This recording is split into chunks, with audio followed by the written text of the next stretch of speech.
We like to call it the Supernatural Hour. And now, our hosts. Hey everybody, and welcome to another episode of the Supernatural Hour.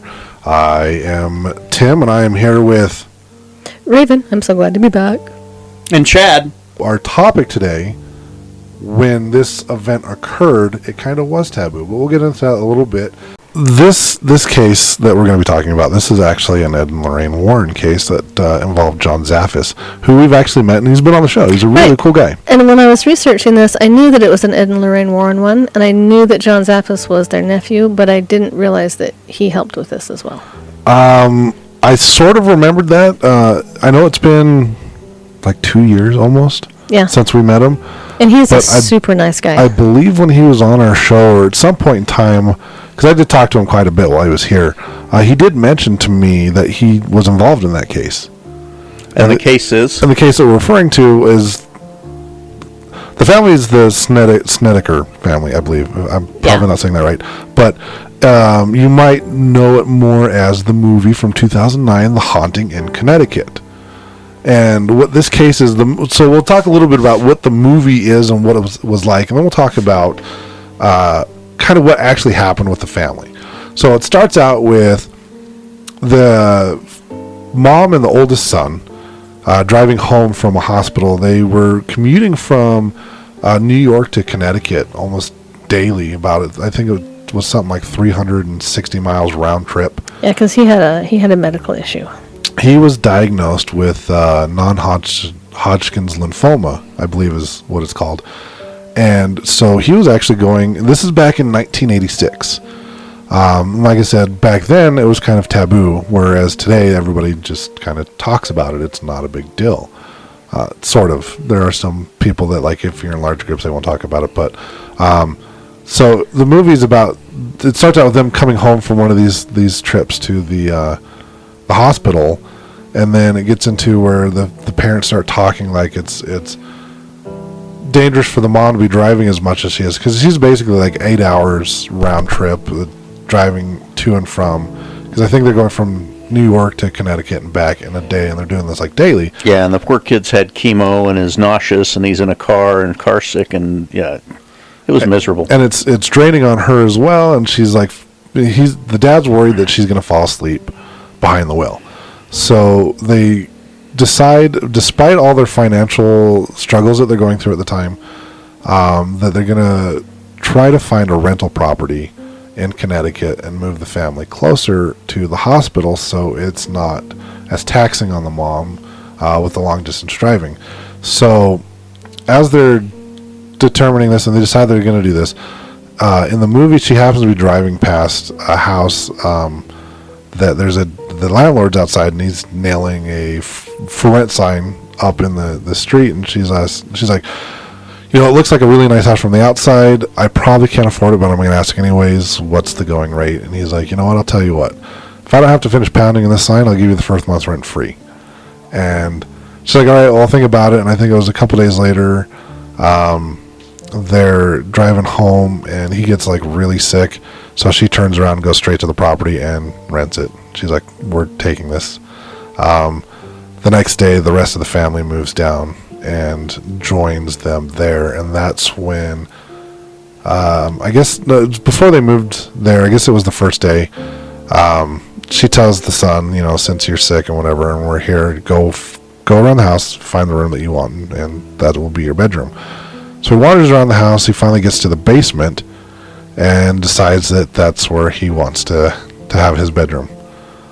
Actually, I think that was the second night. The first night he has some weird dream that he goes into the basement, and there's a locked door, and he can't get behind it, but he sees like this face hit the window. And then, so it's the next morning, he decides that he wants to have his room in the basement. And that would be a freaky dream to have. I wouldn't like to have that dream. Yeah, he has some crazy dreams. I think if I had that dream, I would not want to have my room in the basement. I probably wouldn't either. But she asked him, she's like, it's kind of freaky down here. Why do you want your room in the basement? He's like, I don't know, it just kind of picked me. And she's like, what? And he's like, nothing, never mind. So they're getting things set up, and the mom, it's a nice tile floor, and the mom's down there with an old mop bucket, and she's mopping the floor, and all of a sudden he sees the water turn to blood. And she doesn't see this, it's just him. So most of the activity that's happening throughout this movie is happening just to the son. So he sees the water turn to blood, and he freaks out. She's like, what's going on? He's like, oh, nothing, because it goes back to normal. And a little bit later, he's setting the dinner for table. He sets the plates down on the table, turns around, sets the silverware down, and the plates are back in the cupboard. And he asks his mom, why'd you put the plates back? And she's like, I didn't. I'm just over here doing this stuff. And so he turns around to get the plates again, and then all of a sudden they just fall onto the floor. And he tells her about it, and she starts to think that, well, maybe he's hallucinating. And they say, you can't have hallucinations, or they'll stop this experimental treatment, because, they said that it might be a side effect, and if that is a side effect, they have to stop the chemo, basically. And as time goes on, more stuff starts happening. He starts seeing this mortician, basically, carving some letters and stuff into the skin of a dead person and chanting some spell, like trying to bind them to the house or whatever.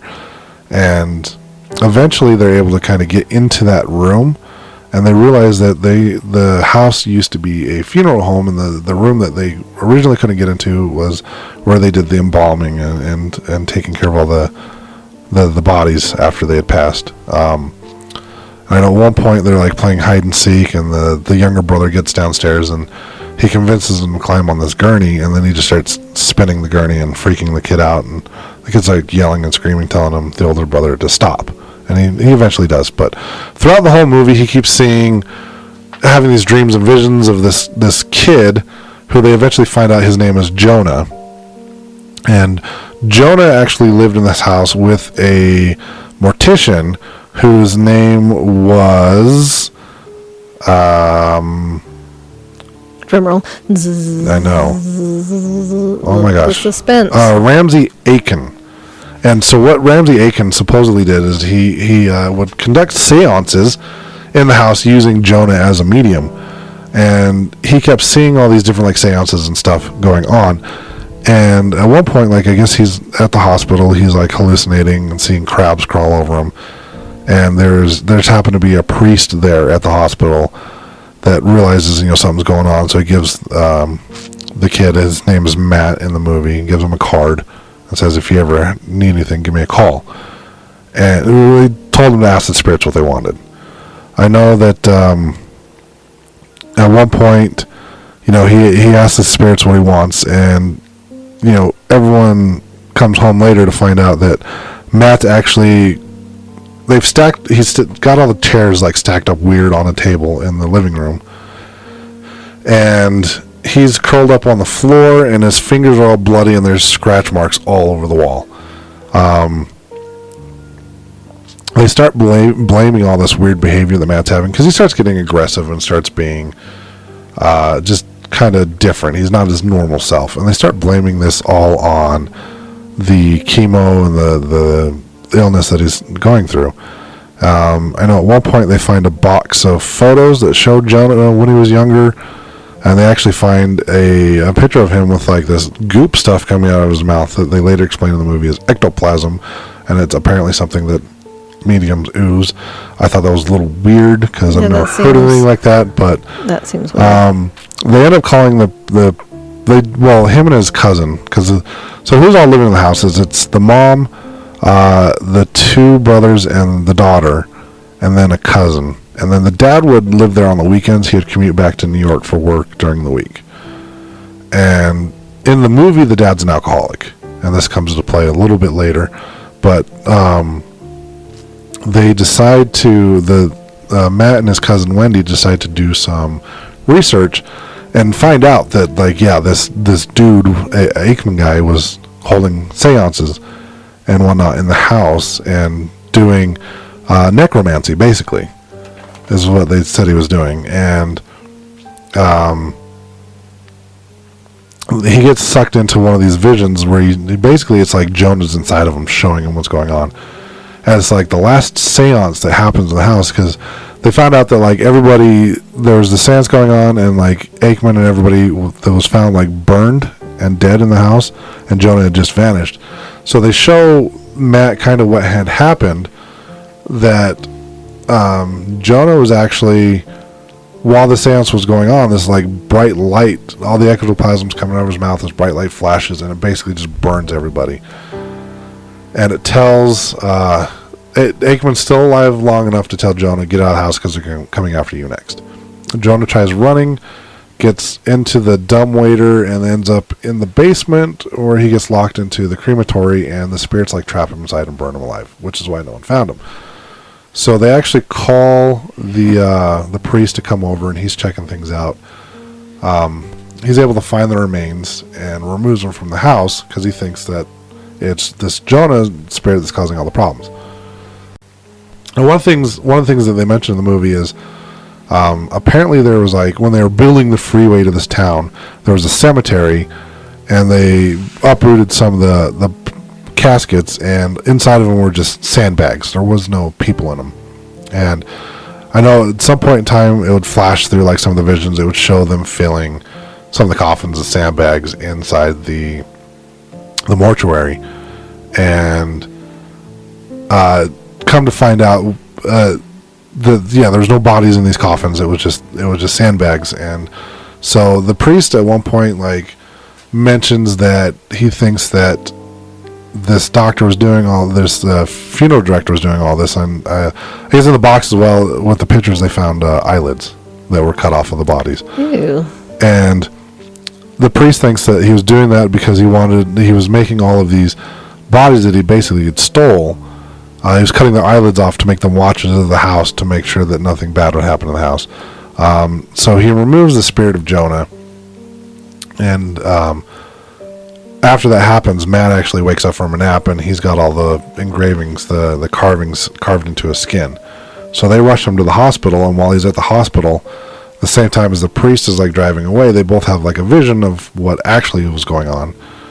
And the priest gets on the phone, calls the house. I think the two younger kids are playing or whatever, while the cousin is taking a shower. Now he's leaving a message like, "Oh, Jonah was actually there protecting the house. You guys need to get out as soon as possible. You can't be in the house anymore." And then all of a sudden, the shower curtain comes off the rings, wraps around the Wendy, and basically like starts going in her mouth and like squeezing on her face, suffocating her, and then eventually just comes off. And while the parents are talking to the doctors about Matt, saying that, they told him about the hallucinations, he says no, he's responding to the, well, at one point he was responding to the treatment. They determined that it's not the treatment or the medication that's causing him to see these things. But then they also get to the point where like, but we're not sure how he's still alive with how the count of his cells or whatever with the disease. He's like, he should be dead. We're not sure why he's alive. Next thing you know, they go back to talk to Matt. The window's broken through, and he's gone.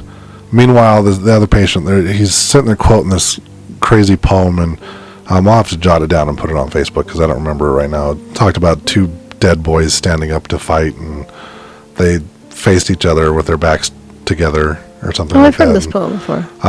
One dark night in the middle of the day, two dead boys got up to play. Yes, that Back one. to back, they faced each other, drew their guns and drew their swords and shot each other. A deaf policeman heard the noise and came and killed those two dead boys. Yes. So he's sitting there quoting that, and it goes back to the house where Wendy is like at this point like doing dishes or something, and Matt, you see him coming across the backyard with an axe. She freaks out, locks the door. He uses the axe, smashes in the house, tells the Wendy and the other kids to get out of the house, and he starts barricading all the doors. Come to find out, the scratches when he was like trying to break into the wall, what was actually happening in that room is all the dead bodies that this dude stole were buried in the walls. So Matt's hacking up the walls, freeing all these dead bodies, and then he lights the house on fire, with him still in it. The parents get there, see this going on. They're able to get past the fire department, the police, and all that. They're there. They get in the house. They're able to get Matt out. Meanwhile, the house is burning down behind them. Matt basically passes away at this point, but they're able to revive him. And that's pretty much the end of the movie. Like, Jonah, they see Jonah walking away. He's no longer a burnt mess. He's his normal self. And apparently this whole thing with the burning of the house and all that released all these pissed off spirits from the house, and it fixed the problem of why it was haunted. And that's kind of a, I want to say brief rundown, but I think that took about like 10 minutes to explain. But that's kind of how the movie goes. It's been around since 2009. If I've spoiled anything for you, I'm sorry, but it's 11 years old. That's how the movie goes. That is sort of accurate as far as like what actually happened in real life. It was funny. I kept saying you'd say something, and I think that's not how it happened. And in the documentary with the real people I watched, and I kept saying, like, he's talking about the movie. Just be quiet. Just be quiet. So that's how it goes in the movie. It's actually kind of. I mean, there's a lot more that happens in the movie. You might want to go back and watch it. It's PG-13, so some of the stuff that they claim actually happened in the house, they can't put in the movie. Some of the websites I was reading basically said the family claimed at one point that the parents were being raped and sodomized by these spirits. And so as far as like what actually happened, yes, the son, his name was actually Philip, and Snedeker was their names. The mom was Carmen. At the time it was Snedeker. They got divorced, and she goes by Carmen Reed now. So the son did have cancer, and they did actually buy this house or rent this house, and I'll post a picture of that as well, so you can kind of see the house. Yeah, it's a cool looking house.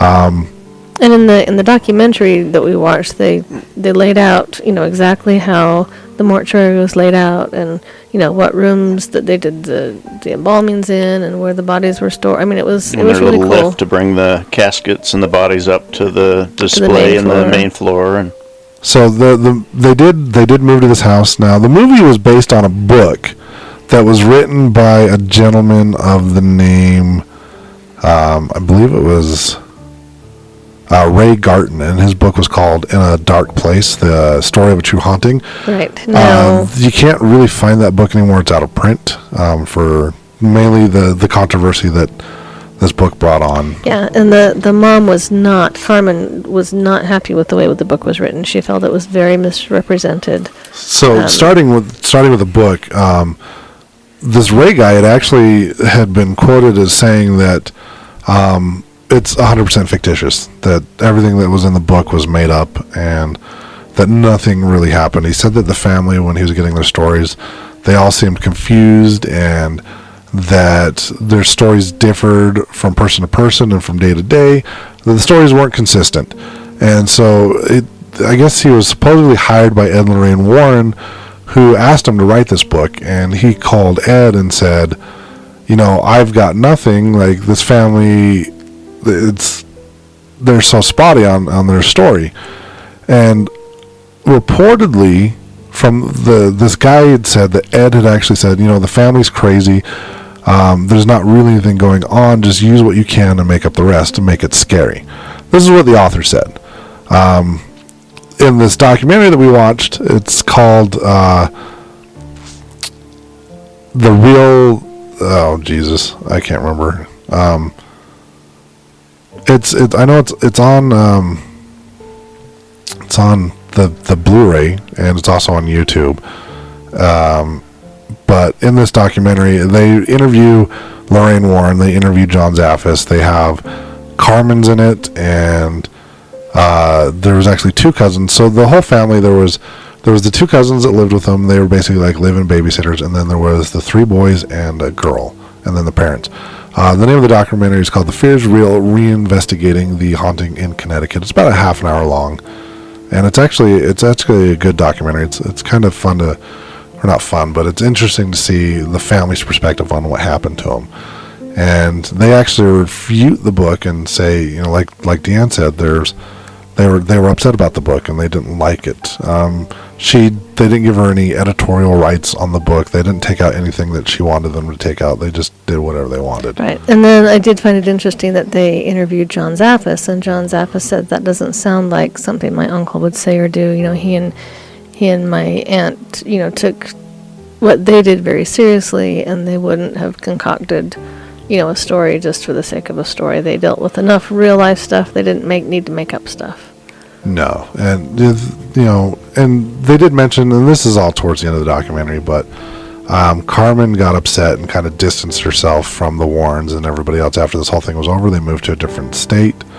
I guess because I get where the Warrens are coming from on this one, because Lorraine just says to us it was just another case. She's like, they were a nice family. Right. You can't get too emotionally involved with everybody that you deal with in this sort of a thing, because it would be too emotionally draining, especially for Lorraine, where she was an empath and very sensitive. But they show them going on like a TV show to talk about the investigation or the experiences, and the family felt that they were just using this case to gain notoriety and exposure, which is interesting in my opinion, because before this they had already done Amityville, they had already done Edenfield, they had already done Annabelle, on top of a number of other cases. Right. So I don't think that they were trying to get famous off this one case, being the fact that they were already famous. Right? I mean, and I look at it, not that we are on the level of Fred and Lorraine Warren. Ed. Did I say Fred? Yeah. Sorry, Fred's my favorite name. It's our name of our Christmas elf. Alrighty then. And stuff. Anyway, so we are not on their level, but you know, people when we talk on the podcast, you know, people are interested. We've had people say, you know, we want to hear more about, you know, investigations, and we want more details on investigations, and when people deal with the paranormal, they want details. They want to know what's going on. They want to hear, you know, experiences. And to me, you know, and I'm not trying to. I believe that this family went through something traumatic, and so I don't want to downplay what they went through. But as paranormal researchers, Ed and Lorraine, you know, they can't just say, "Oh, we've done a lot of investigations and we can't really talk about it," you know, because that takes away from their credibility. You know, they have to be able to say, "This is what we've done. This is where we've been. This is what we've had to deal with," and anyway, that's my take on it. I don't think that the Warrens would have tried to bank off of that. No, especially like I said, they had just done earlier that decade, you know, in the early 80s, they'd done the Amityville house in New York. So if you're going to get famous off of something, you're going to get famous off of it. So some of the questions people had was, you know, was the house really a funeral home? And yes, it was. It was actually confirmed by the previous owner, I believe. It was confirmed by neighbors. There's actually documentation. However, on some other websites that I read, they claim that there's no proof that it was an actual funeral home, and that the landlord straight up said, no, it wasn't a funeral home, it never was. But the thing is in watching that documentary, they actually show pictures of the casket lift and of the gurneys and some of the stuff in the house. Right. So, and interviews with neighbors that helped go get corpses from the hospital of people that had died, and you know, they're, you know, I mean, and I'm just saying, yeah, hey, can you help me? Yeah, there's one I gotta guy. go and, you know, pick up a body at the hospital, you know, and neighbors and people that talked about it and confirmed it. Well, and like I said, John Zaffos was very much involved in this case, and we've met him in person. He seems like a really good guy.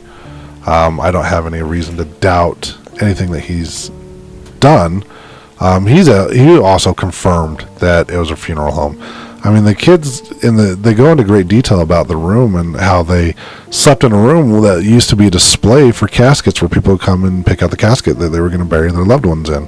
Right. So there's no doubt in my mind that this was a legit funeral home, despite what other websites and claims are that it wasn't one. Right. And one of the other things to me that lends credibility to it is, if you're going to get an exorcism, you can't just go to the exorcism store, you know, and call it the exorcism guy. The Catholic Church will not do an exorcism unless it falls into certain criteria. I mean, you've got to prove that that you've really got some shit hitting the fan before they will go and do anything. And so the Warrens told them, you need to take this public, because that's one of the best ways, to get the notoriety, to get the church to come in and do it. And it wasn't, to get the notoriety, but it was to get the church's attention of something's really going down. And so they went public. They let the news come in and do some news clips on TV, and there's several news articles and newspapers. And as Tim mentioned earlier, that we didn't have the, nowadays it's like paranormal, ooh, cool. Back then it was very much a taboo subject. People did not talk about it. Well, they even mentioned that in the interviews where they interviewed family or the friends of the kids when they were growing up, and they're like, yeah, they never mentioned this. Like, what 8-year-old keeps a secret like that they have ghosts in their house? And it's just like, how do you tell people that you're having this and get them to believe you? Like, the kids couldn't even get their own parents to believe them that their stuff is going on. So I'm like, your parents think you're crazy, so why are you going to go tell your friends about it? Yeah, you don't want your friends to think you're crazy. And every single kid, and even the parents said, people stopped playing with our kids. And, the kids said, our friends wouldn't play with us anymore. Once they went public with it, once it was out there on the news and whatnot, then the whole family got cut off from basically everybody they knew. They just stopped. And then they ended up moving to start over. And it's like, I don't think you'd make that up just.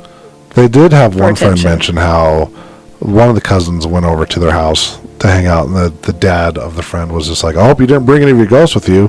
And she said that, like, all the tables on the deck, or all the chairs on the deck, just went sliding, and like the umbrella opened up on its own. Yeah, and then the table levitated off and like moved several feet, and they were all like, But when you hear and I don't claim to be an expert like Ed and Lorraine Warren or John Zaffis, and deal with a lot of these really, really demonic entities, but everything that they said that happened, dark mists and the voices and everything. The smells.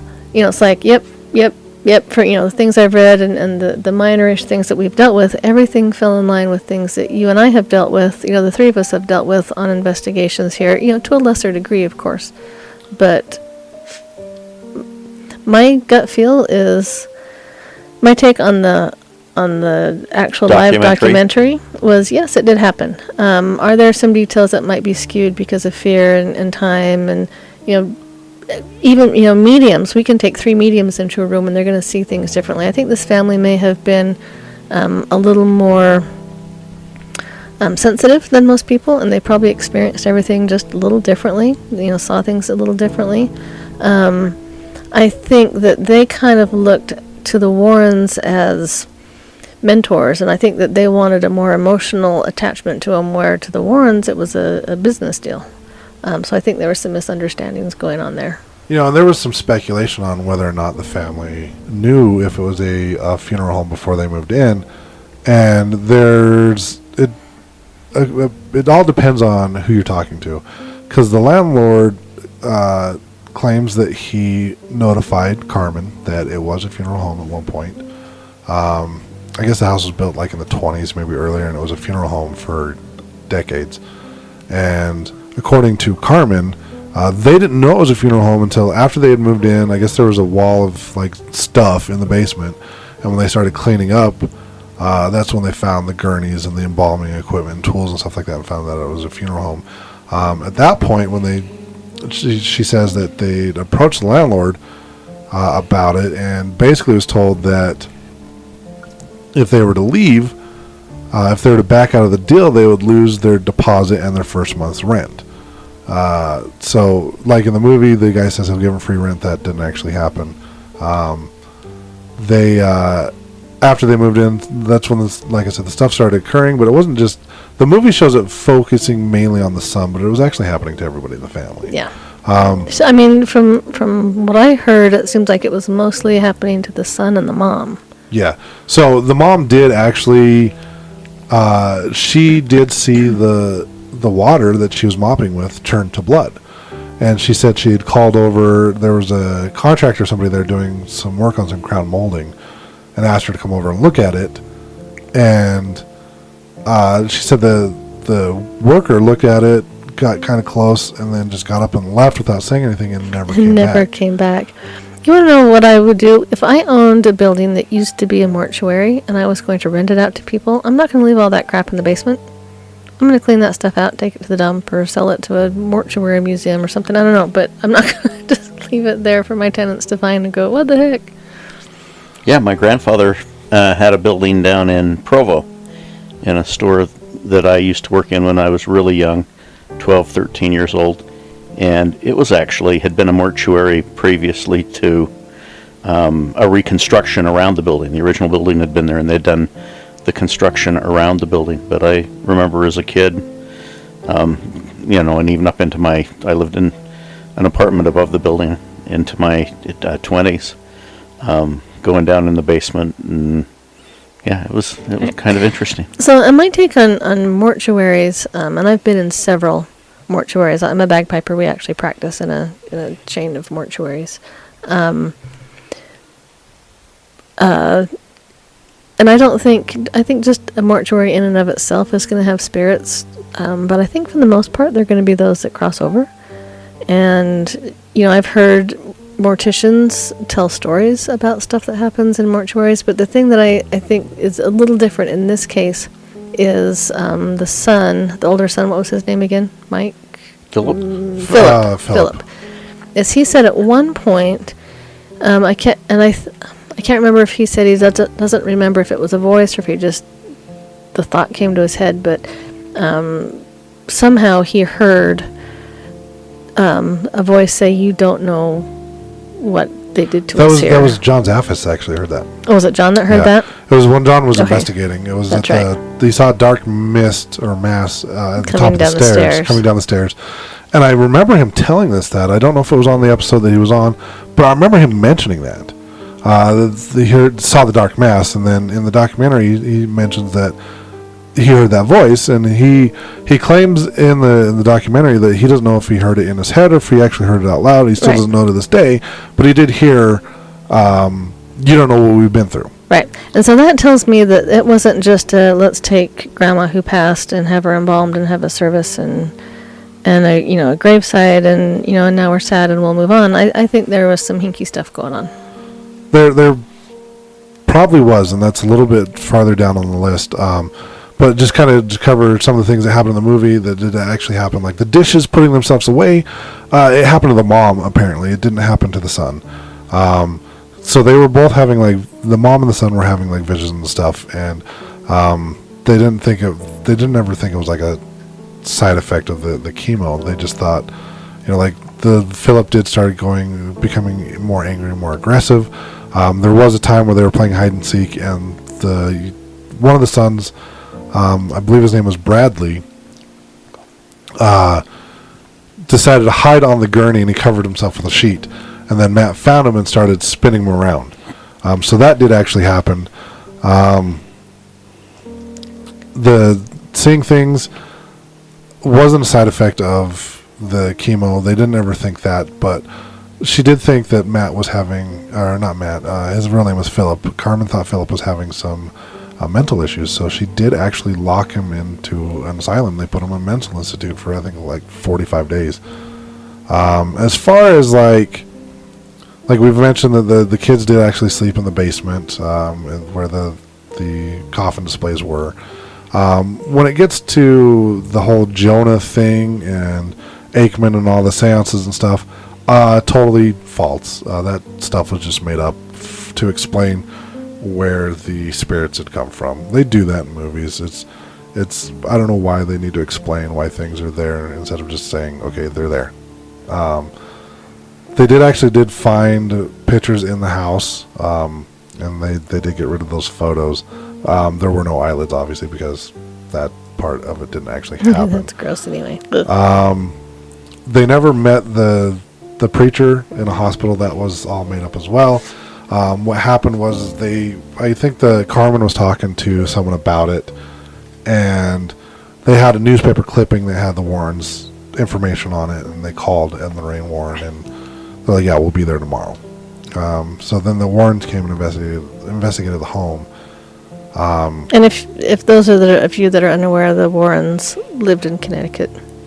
So And then They were close. there's one thing I didn't mention in the movie where I did talk about the father being an alcoholic. So in the movie, he comes home drunk one night, and all the lights are on, and he starts getting all angry that the lights are on, yelling and turning off lights, and then he goes to the point where he just starts taking the light bulbs out of the fixtures. And although he didn't actually do that while he was drunk, what happened was they saw the electricity bill and how high it was, and he got upset because the kids and the family members were sleeping with the lights on. So he did take all of the lights. And the one son, I believe his name was Benjamin, remembers waking up one night and seeing his younger sister at the top of the stairs flipping the light switch on and off, and you would see the flashes of light coming from the fixtures. He was able to see the lights actually coming on and off, despite the fact that the lights were removed. There was no light bulbs in bulbs the fixtures. because Dad took them. So they did kind of depict that in the movie a little bit. So the lights flickering around, that actually did happen. The son went upstairs to ask his sister what the heck she's doing, and his parents are like, "No, you're crazy, she's in bed." And he goes and checks, and sure enough, she was in bed sleeping. And they're like, "You know the lights can't come on anyways because there's no lights in the fixtures." They did everything they could to try to convince their parents that there's something going on. They even tried to use their little toy audio recorders to get EVPs and stuff. And And they said it was just so scratchy that... Yeah, they said it was like static and whatnot. I think what really did it, there was one point where they had a toy robot that flew across the room and smashed. But what really did it for him is there were some crucifixes over the doors in the mortuary. And the crucifixes just vanished, according to Carmen. And when those left, it was right about the time they institutionalized Philip, and she said one of the last words that he said is, "They're going to come after you now," or "They're coming after you now." Right. And the interesting thing is in the when they were doing the interview, they were talking about the crucifixes, and there was one hanging on the wall behind her that fell down while they were doing the interview. The camera crew actually started feeling cold spots in the room. They started hearing weird noises. They just wanted to hurry up and get the interview over with. Yeah, but it did start to target her, and I hope I'm not jumping ahead. No, we're but, fine. The shower scene, it actually happened to the mom, if I remember correctly. Yes, and I believe her name was Tammy, was one of the cousins who was living there. She had to come and free her out of the curtains. Yeah, so that did happen. I think so. It was around that time, and then there was the Tammy wore a rosary with a crucifix on it, and Yes. Carmen and Tammy both saw this crucifix levitate up off of her neck and eventually just snap and break to the floor. And then they actually show it in the documentary. She has it in her hand. She still carries it with her to this day, and she holds it out, and you can see it. It's in 7, 8, 9, 10 pieces in her hand. So it was that event that led them to call the Warrens, and the Warrens, like you already mentioned, they came in. They went public with it, and they got the Catholic Church involved, and they performed the exorcism.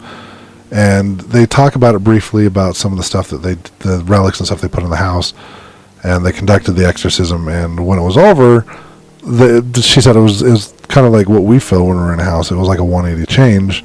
The house felt comfortable, and like everything was gone at that point. I believe the deacon went around to collect his relics, and I can't remember the name of the statue, but It was a crucifix. It was a Virgin Mary, wasn't it? something like that. Yeah, it was a Madonna. Yeah, and the hands were gone.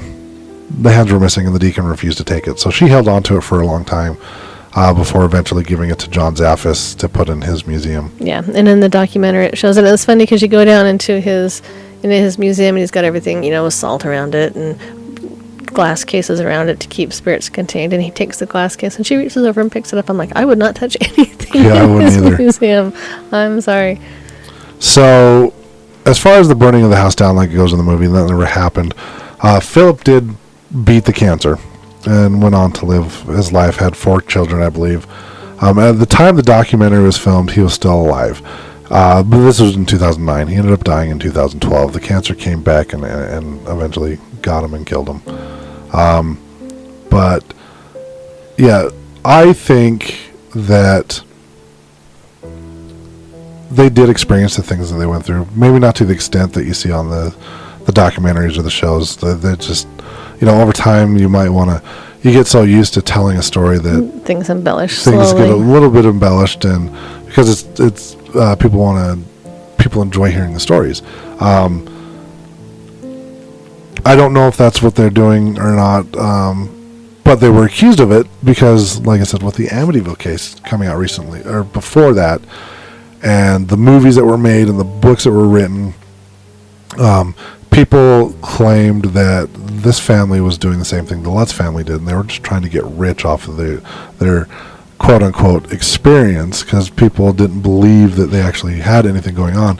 Even one of the neighbors, she documented everything that was going on. As soon as the Warren showed Okay. up, she wrote down in her notebook and took article clippings. I have to tell you, she was like the epitome of the window peeping busybody Yeah, she would just stare out of her window and with her notebook. with her notes and write down everything that was going on at the house across the street. So the one thing that did kind of rankle my hide the most is they said, the family that's living in the house now says, oh yeah, there's no activity, everything's perfectly fine. It's like, well, one, maybe you're not as sensitive as that family was, and two, they did an exorcism, so there wouldn't be anything there anymore anyway. So I thought that was kind of funny. Well, I've noticed that about a lot of these houses that, we've talked with Andrea Perrin, and, From The Conjuring. From The Conjuring. She was on the show, talked about her story, and, people say the same thing about her old house, that, well, we don't experience anything. We haven't felt anything. And it's like, well, yeah, if you had someone come in and get rid of it, you're not going to feel anything. Yeah, that means it worked. Yay! So that it just makes sense. It's not haunted. Yeah, of course not. They cleared it. So that's. I don't know if there's anything else to talk about this case. I would, watch the movie, because even though they really Hollywood them up and have to change things around to make it a little bit more appealing for the Hollywood market, it's still a good show. And then definitely go and watch this this documentary. I found it fascinating. It was very fascinating. There's another one that's on YouTube about the document or about the family.